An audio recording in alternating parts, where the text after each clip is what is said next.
आइए आज देखते हैं sign conventions of the mirror. First हम देखेंगे sign conventions of the concave mirror और फिर हम देखेंगे sign conventions in convex mirror. तो साइन कन्वेंशंस में कॉनकेव मिरर फोकल लेंथ की क्या साइन होती है उसके बारे में डिस्कस करते हैं। क्यों? क्योंकि फोकल लेंथ इस साइड है और ये हमारा पोल है, तो इस वजह से सारी डिस्टेंस इस साइड में अगर हमने कोऑर्डिनेट ज्योमेट्री के रिगार्डिंग देखें तो अगर जो भी इस डायरेक्शन में होता है वो एक्स डैश में होता है, इसमें क्या होता है एक्स में होता है, उसमें क्या होता है एक्स में होता है। इस रिगार्डिंग्स में क्या हो जाएगा कि अगर कोई पोल्स के इस डायरेक्शन में है वो किस में रहेगा, नेगेटिव में। किस में रहेगा, नेगेटिव में। तो फिर ये किस में हो जाएगा, नेगेटिव में। अब ऑब्जेक्ट किधर रहता है, ऑब्जेक्ट भी इधर ही रखा जाएगा, इस वजह से इसका भी साइन कैसा होगा, नेगेटिव में। बट कॉनकेव मिरर में ये होता है कि उसका इमेज फॉर्मेशन, कुछ तो इमेज फॉर्मेशन इधर होती है और कुछ इमेज फॉर्मेशन क्या होती है, साइड होती है, जिस वजह से क्या होता है कि ऑब्जेक्ट्स का इमेज की डिस्टेंस की साइन कन्वेंशन फिक्स नहीं होती है। इसलिए इसको हम क्या रखते हैं, वेरिएबल्स की। ये पॉजिटिव भी हो सकती है और ये नेगेटिव भी हो सकती है। दूसरी बात कॉन्वेक्स के लिए देखते हैं। कॉन्वेक्स में अब ऑब्जेक्ट इधर है, फोकल लेंथ किधर है, इस डायरेक्शन में है, इस वजह से फोकल लेंथ किसमें होगी,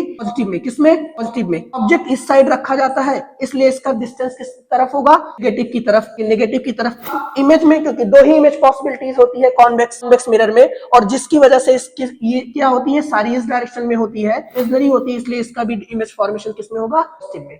थैंक यू।